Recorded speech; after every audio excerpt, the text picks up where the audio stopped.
사랑하는 여러분, 이 귀한 말씀을 듣기 전에 잠시 시간을 내어 이 채널을 구독하고 좋아요를 눌러주시면 하나님의 은혜가 더 널리 퍼지는 데 큰 힘이 됩니다. 여러분의 작은 행동 하나가 지금 이 순간 위로와 희망이 절실히 필요한 다른 누군가에게는 어둠을 밝히는 등불이 될 수 있습니다. 이 영상을 함께 나누며 주님의 사랑을 전하는 축복의 통로가 되어주시길 바랍니다. 주님의 이름으로 여러분 모두의 삶에 평안과 은혜가 가득하기를 축복합니다. 살다 보면 마음이 유난히 흔들리고 세상이 불안하게 느껴지는 시기가 찾아오곤 합니다. 그럴 때 저는 가장 전통적이면서도 많은 사람들에게 사랑받는 성경 구절로 돌아가곤 합니다. 그 말씀들은 제 영혼 깊은 곳을 어루만져주는 힘이 있기 때문입니다. 오늘 저는 여러분과 함께 그 익숙한 말씀 속으로 들어가 보려 합니다. 제가 성경 전체에서 가장 사랑하는 구절 중 하나인데 이 말씀이 쓰여진 배경은 대부분의 사람들이 공황 상태에 빠지고 극심한 불안에 떨었을 법한 바로 그런 시간이었습니다. 이 글을 쓴 사람은 바로 사도 바울입니다. 그는 당시 로마의 감옥에 갇혀 있었습니다. 흥미로운 점은 바울은 언제나 로마에 가서 복음을 전파하기를 간절히 원했다는 사실입니다. 그는 로마에서 복음을 전할 수만 있다면 그것이 전 세계에 복음을 전파하는 가장 전략적인 방법이 될 것이라고 믿었습니다. 하지만 그의 버킷리스트였던 로마에서의 설교는 그가 예상했던 방식과는 전혀 다르게 이루어졌습니다. 그는 복음 전도자가 아닌 죄수의 신분으로 로마에 도착했고 가택연금 상태에 놓이게 되었습니다. 하루에 8시간씩 교대로 다른 로마 병사에게 쇠사슬로 묶여있는 신세였습니다. 바로 그곳 차가운 감옥 안에서 바울은 성령님의 영감으로 빌립보 교회에 편지를 썼습니다. 그리고 이렇게 말했습니다. 주 안에서 항상 기뻐하라. 어쩌다 한번 좋은 일이 있을 때만 기뻐하라는 말이 아닙니다. 항상 기뻐하라는 것입니다. 다시 말해 좋은 시절에도 기뻐하고 더 힘든 시절에도 기뻐하라는 의미입니다. 경제가 좋을 때도 기뻐하고 경제가 좋지 않을 때도 기뻐합니다. 우리가 건강할 때도 기뻐하고 질병과 싸울 때도 기뻐합니다. 바울은 말했습니다. 주 안에서 항상 기뻐하라. 내가 다시 말하노니 기뻐하라. 그리고 그는 이어서 말합니다. 너희 관용을 모든 사람에게 알게 하라. 주께서 가까우시니라. 그러고 나서 바울은 이렇게 선포합니다. 아무것도 염려하지 말라. 잠시 여기서 멈춰봅시다. 아무것도 염려하지 말라. 최근에 이 명령을 어기신 분 계십니까? 아마 우리 모두가 그랬을 겁니다. 저 또한 마찬가지입니다. 바울은 아무것도 염려하지 말라고 말하지만 사실 우리가 누구이든 얼마나 거룩하고 영적인 사람이든 얼마나 많은 성경 구절을 암송하든 심지어 요한계시록을 원어인 헬라어로 종말론적인 담론을 펼칠 수 있다 해도 때로는 걱정과 불안에 휩싸일 때가 있습니다. 평범했던 시절에도 우리는 팀 발표를 앞두고 긴장하거나 상사와의 면담에 불안해하거나 중요한 시험 때문에 초조해하곤 했습니다. 하지만 지금은 어떻습니까? 스마트폰을 열어 뉴스 앱을 보거나 소셜미디어를 스크롤하거나 TV를 켜기만 해도 온통 스트레스를 유발하는 소식들로 가득합니다. 세상이 무너져 내리는 것 같고 경제가 위태롭고 수많은 사람들이 죽을 수도 있다는 예측이 쏟아집니다. 정말 살아가기 힘든 시기입니다. 물론 불안의 수준은 사람마다 다를 것입니다. 어떤 분들에게는 오히려 가족과 함께하는 시간이 늘어나서 좋다고 말할 수도 있습니다. 처음에는 아이들과 함께하는 시간이 즐거웠지만 이제는 홈스쿨링을 하면서 속이 타들어가는 부모님들도 계실 겁니다. 반대로 부모님의 잔소리 속에서 어떻게 버텨야 할지 고민하는 아이들도 있겠지요. 어떤 분들은 자신이 아플까봐 혹은 사랑하는 가족이 아플까 봐 걱정하고 계실 겁니다. 직장을 잃었거나 일을 위기에 처한 분들도 계실 겁니다. 또 어떤 분들은 뚜렷한 이유도 모른 채 불안과 우울감과 싸우고 있을지도 모릅니다. 마치 사방에서 공격을 받고 있는 것처럼 느껴질 수 있습니다. 우리는 걱정하고 두려워하고 불안해합니다. 그래서 저는 오늘 이 메시지를 불안이 우리를 공격할 때라고 부르고 싶습니다. 사랑하는 하나님 아버지, 예수님의 이름으로 기도합니다. 당신의 성령께서 당신의 교회를 위로하여 주시옵소서. 하나님, 우리가 당신을 신뢰하고 항상 당신을 찾을 수 있는 영적 무기를 허락하여 주시옵소서. 우리의 인간적인 이해의 능력을 뛰어넘는 평안을 주셔서 우리가 당신을 잘 섬기고 당신을 알아야 할 사람들에게 다가갈 수 있도록 인도하여 주시옵소서. 예수님의 이름으로 기도합니다. 아멘. 오늘 본문인 빌립보서로 다시 돌아가 보겠습니다. 사도 바울은 이렇게 말했습니다. 아무것도 염려하지 말고 다만 모든 일에 기도와 간구로 너희 구할 것을 감사함으로 하나님께 아뢰라. 어떤 상황에서든 지금 여러분이 어떤 일을 마주하고 있든 모든 상황 속에서 기도로 나아가라고 말합니다. 기도와 간구로 그리고 감사함으로 말입니다. 우리는 기도하며 동시에 감사하는 것입니다. 기도와 찬양으로 우리의 간구를 하나님께 아뢰는 것입니다. 우리가 기도하고 찬양할 때 하나님은 우리에게 당신의 평안을 주십니다. 바울은 말합니다. 그리하면 모든 지각에 뛰어난 하나님의 평강이 그리스도 예수 안에서 너희 마음과 생각을 지키시리라. 여기서 지키신다는 단어에 주목해 보십시오. 하나님의 평강이 우리의 마음과 생각을 지켜준다는 것입니다. 무엇이 우리를 지킵니까? 바로 평강입니다. 그 평강은 언제 임합니까? 우리가 기도하고 찬양할 때입니다. 많은 분들이 지금 느끼는 감정은 아마 공황, 불안, 걱정, 두려움일 것입니다. 여러분이 느끼는 것은 공황이지만 여러분이 원하는 것은 평안입니다. 어떻게 하면 이 평안을 얻을 수 있을까요? 그 평안은 기도와 찬양을 통해 옵니다. 즉, 기도와 찬양은 공황에서 평안으로 가는 길입니다. 이 평안은 무엇을 합니까?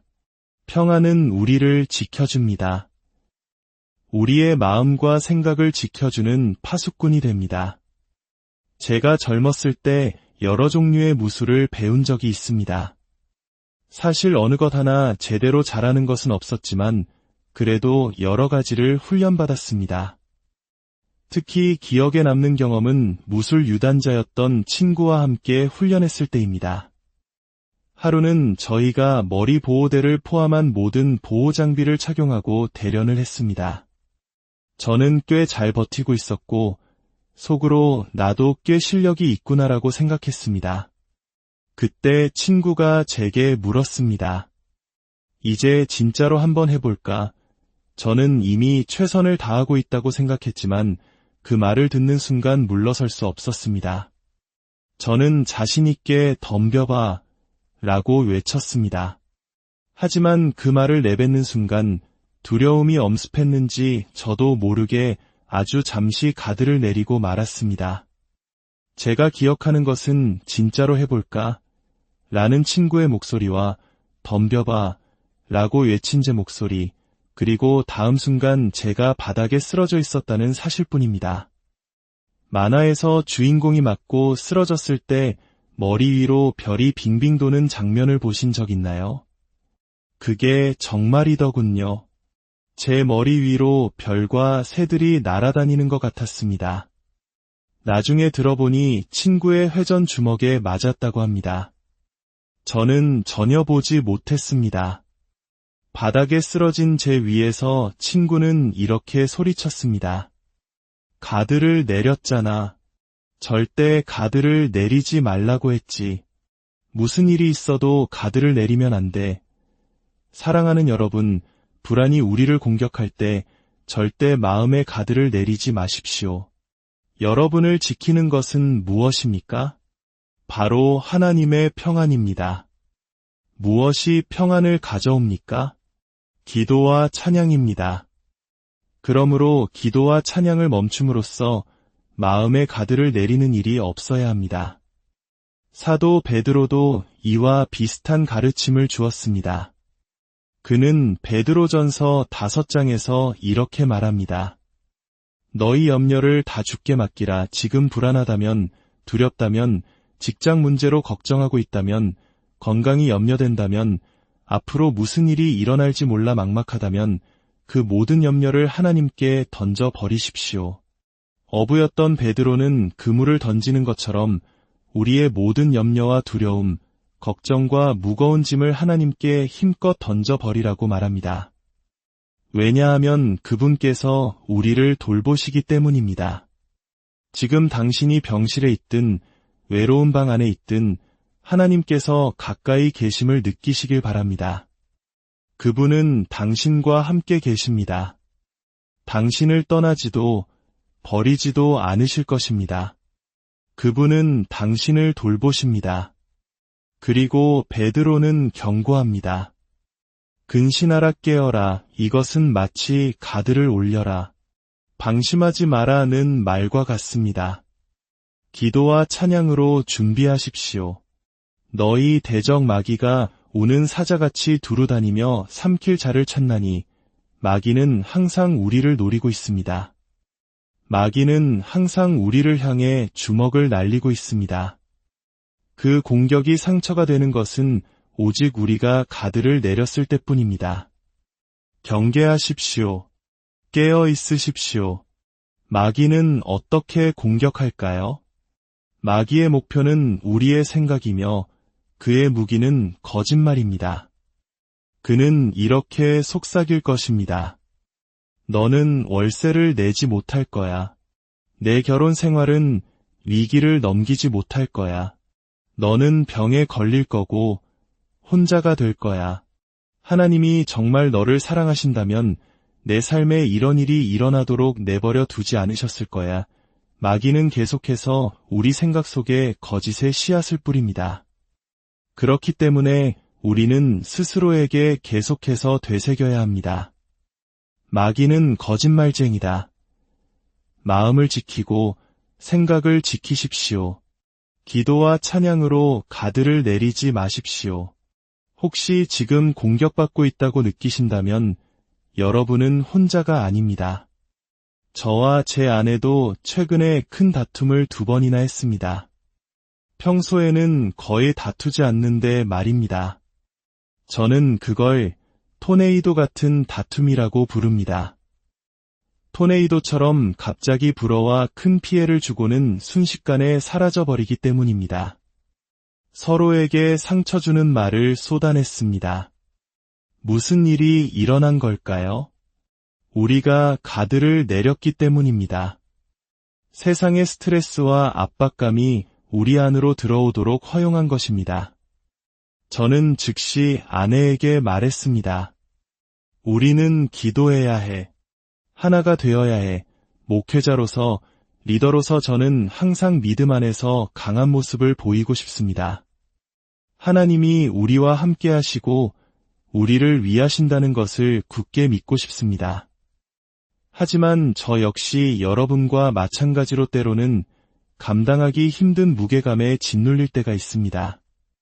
교회가 함께 모여 예배드릴 수 없는 현실, 도움이 필요한 수많은 성도님들의 기도 요청들, 병원에서 죽어가는 어머니를 찾아가지도 못하는 친구의 소식, 이런 모든 어려움들이 저를 짓누를 때가 있습니다.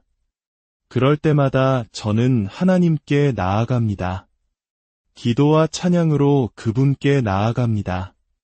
숨이 가빠올 때 우리는 어떻게 해야 할까요? 가드를 굳게 올리고 기도로 하나님께 나아가고 찬양으로 하나님께 나아가야 합니다. 어떤 사람들은 기도를 마치 최후의 수단처럼 이야기합니다. 이제 우리가 할 수 있는 건 기도밖에 없어. 마치 기도 외에는 아무런 희망이 없다는 듯이 말입니다. 하지만 들어보십시오. 기도는 결코 마지막 수단이 아닙니다. 기도는 언제나 우리의 첫 번째 공격 라인입니다. 우리는 전능하시고 모든 것을 아시며 어디에나 계시고 불가능이 없으신 우리 하나님 앞에 기도로 나아갈 수 있습니다. 겨자씨 한 알만 한 믿음만 있어도 산을 향해 옮겨지라고 말할 수 있다고 하셨습니다. 때로는 제 믿음이 겨자씨만큼 작게 느껴질 때도 있지만 그 작은 믿음의 기도를 들으시고 하나님은 산을 옮기십니다. 저는 누가복음 18장에 나오는 끈질긴 과부처럼 끈질긴 믿음의 기도를 드릴 것입니다. 저녁 식사 기도처럼 정중하고 세련된 기도가 아니라 때로는 다른 사람이 듣지 않았으면 하는 마음 깊은 곳에서 터져나오는 기도, 영혼의 깊은 곳에서 하나님 도와주세요. 당신의 자비와 은혜가 필요합니다. 라고 부르짖는 그런 기도를 말입니다. 우리는 기도하고 또한 찬양합니다. 우리가 보는 것 때문만이 아니라 그분이 누구이신지 그분의 성품과 본질 때문에 하나님께 감사하는 것입니다. 우리가 원하는 것을 구하는 기도에서 멈추지 않고 기도하며 찬양하는 것입니다. 사도 바울이 말했듯이 주 안에서 항상 기뻐하라. 좋은 일이 있을 때 찬양하는 것은 누구나 할 수 있습니다. 하지만 폭풍 우 한가운데서 그분을 찬양하는 것은 진정한 믿음이 필요합니다. 우리는 기분이 좋을 때도 그분을 찬양하고 기분이 좋지 않을 때도 그분을 찬양할 것입니다. 성경은 말합니다. 내가 여호와를 항상 송축하며 내 입술로 항상 주를 찬양하리이다. 해 돋는 데부터 해 지는 데까지 여호와의 이름이 찬양을 받으시리로다. 바울은 로마에서 복음을 전하고 싶었지만 대신 죄수가 되어 감옥에 갇혔습니다. 잠재적으로 처형을 기다리는 신세였습니다. 그런 상황 속에서 그는 말했습니다. 항상 기뻐하라. 다시 말하노니 기뻐하라. 기도와 찬양으로 모든 것을 염려하는 대신 모든 것에 대해 기도하십시오. 감사함으로 여러분의 간구를 하나님께 아뢰십시오. 그러면 하늘로부터 오는 평강, 하나님의 평강이 그리스도 예수 안에서 여러분의 마음과 생각을 지키실 것입니다. 절대 가드를 내리지 마십시오. 어떻게 사도 바울은 처형당할 수도 있는 상황에서 하나님을 찬양할 수 있었을까요? 빌립보서 한 장을 읽어보면 그 이유를 알 수 있습니다. 바울은 이렇게 말합니다. 나의 매임이 그리스도 안에서 모든 시위대 안과 그 밖의 모든 사람에게 나타났으니, 다시 말해 그는 이렇게 말하는 것과 같습니다. 로마인들은 내가 죄수라고 생각하지만 사실 진짜 포로는 하루 8시간씩 나에게 묶여있는 저 간수들이다. 나는 그들에게 예수님의 은혜와 선하심에 대해 매일 전하고 있다. 그는 더 나아가 말합니다. 형제 중 다수가 나의 매임으로 말미암아 주 안에서 신뢰함으로 겁없이 하나님의 말씀을 더욱 담대히 전하게 되었느니라. 마귀가 악을 위해 사용하려 했던 것을 하나님께서는 선을 위해 사용하고 계십니다. 여러분의 믿음은 더욱 견고해질 것이고 두려움 없이 복음을 나누게 될 것입니다. 하나님께서 하실 수 있는 일을 생각하면 기도하고 싶고 찬양하고 싶어집니다. 왜냐하면 그분은 모든 것, 심지어 나쁜 일 속에서도 역사하셔서 그를 사랑하고 그의 목적에 따라 부르심을 받은 자들에게 선을 이루시기 때문입니다. 이 세상의 불안이 하나님께서 주시는 마음의 평안을 압도하도록 내버려 두지 마십시오. 모든 일에 하나님께 기도하고 모든 일에 그분을 찬양하십시오. 여러분이 어디에 있든 그분을 찬양하십시오. 마귀를 분노하게 만드는 그런 찬양을 드리십시오. 그 누구도 막을 수 없는 찬양을 드리십시오. 호흡이 있는 자마다 여호와를 찬양할지어다. 여러분이 기도하고 찬양할 때 여러분은 두려움에서 믿음으로 나아가기 시작합니다. 걱정에서 그분의 평안으로 옮겨가기 시작합니다. 여러분은 하나님의 백성입니다. 여러분 안에는 부활하신 그리스도의 능력이 거하고 있습니다. 죽음에서 그리스도를 일으키신 바로 그 성령님이 여러분과 함께 하십니다. 지금이 힘든 시기임은 분명합니다. 해결해야 할 문제도 많습니다. 하지만 여러분이 그리스도 안에 있다면 기억하십시오. 여러분은 어린 양의 피와 여러분의 증언으로 이기는 자입니다. 여러분은 그리스도 예수 안에서 정복자보다 더한 자입니다. 마귀는 항상 주먹을 날립니다. 가드를 내리지 마십시오. 우리가 기도하고 찬양할 때 모든 지각에 뛰어난 하나님의 평강이 그리스도 예수 안에서 우리의 마음과 생각을 지키실 것입니다. 함께 기도하겠습니다. 하나님 아버지, 당신의 임재 안에서 우리의 인간적인 이해 능력을 뛰어넘는 평안을 주시옵소서. 오늘 이 시간 마음이 아프고 불안하며 두려움에 떠는 이들이 있습니다. 건강 문제로, 경제적인 문제로, 미래에 대한 불확실성으로 고통받는 이들이 있습니다. 지금 이 순간 우리의 모든 염려를 당신께 맡깁니다. 당신께서 우리를 돌보심을 믿습니다. 상처받은 이들을 위해 기도합니다. 우리 모두를 돌보시는 하나님께 감사합니다.